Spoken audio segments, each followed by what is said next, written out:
নিঃস্বার্থ সেবার নন্দাদীপ শ্রী জনার্দন বাপুরাও বোথে 2026 সালে পদ্মশ্রী সম্মানে ভূষিত হন। মানবতাই আমার আদর্শ, মানব কল্যাণই আমার নীতি, সবার মঙ্গলই আমার ধর্ম, দ্বিধা দূর করাই আমার বর্ণ, এক জাত গড়া আমার কর্ম, সবাইকে সঙ্গে নিয়ে চলা আমার কর্ম, ছোট বড় ভেদাভেদ মোছানোই আমার গর্ব, পড়ে থাকা মানুষকে ওঠানোই আমার স্বর্গ।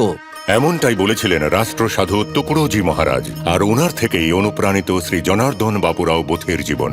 এই আধ্যাত্মিক যাত্রার সূচনা হয় যখন গোগরি গ্রামে রাষ্ট্রসাধু তুকড়োজি মহারাজের এক সাধারণ ভক্ত পরিবারে শ্রী জনার্দন বোথের জন্ম হয়। একদিন যখন রাষ্ট্রসাধু তুকড়োজি মহারাজ তাঁদের বাড়িতে আসেন, তখন তিনি ছোট্ট জনার্দনকে দেখে তার সম্পর্কে জানতে চান। জনার্দনের বাবা বলেন তাঁর ছেলে। শিশু জনার্দনের প্রতিভায় মুগ্ধ হয়ে রাষ্ট্রসাধু তুকড়োজি মহারাজ তাঁর বাবাকে অনুরোধ করেন যেন শিশুটিকে তাঁর সান্নিধ্যে পাঠানো হয়, আর তাঁর বাবা এই অনুরোধ মেনে নেন। हे गुरुदेव मेरे दिल आओ,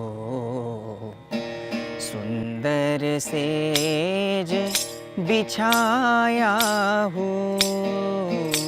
শ্রী জনার্দন বোথে রাষ্ট্রসাধু তুকড়োজি মহারাজের ব্যক্তিগত সচিব হয়ে ওঠেন। তা সে ঐতিহাসিক কৃষক রেল মিছিল হোক বা 1962 যুদ্ধে সৈনিকদের মনোবল বাড়াতে দেশের উত্তর পূর্বাঞ্চলে ভক্তি দলকে পাঠানো হোক, তিনি নিষ্ঠার সঙ্গে দায়িত্ব পালন করেছিলেন। 11 অক্টোবর 1968 সালে রাষ্ট্রসাধু তুকড়োজি মহারাজের মহাপ্রয়াণের পর শ্রী জনার্দন বোথের উপর গ্রাম গীতার উত্তরাধিকার ও মূল্যবোধ প্রচারের বড় দায়িত্ব এসে পড়ে। राष्ट्र संत श्री तुकडोजी महाराज की जय।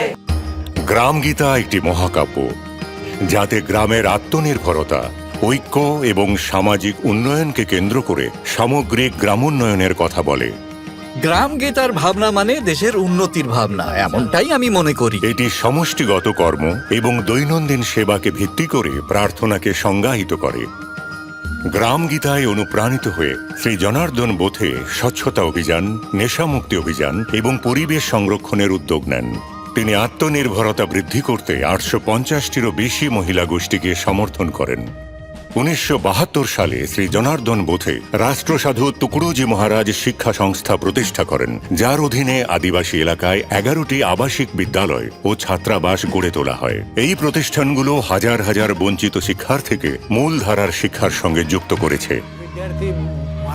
আসলে মহারাষ্ট্রের আদিবাসী শিশুদের উচ্চশিক্ষা লাভ হলে আমার সেটা খুব ভালো লাগে।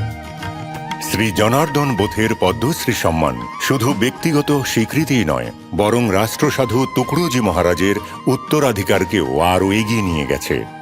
শ্রী জনার্দন বাপুরাও বোথে 2026 সালে পদ্মশ্রী সম্মানে ভূষিত হন। তাঁকে আমাদের কোটি কোটি প্রণাম।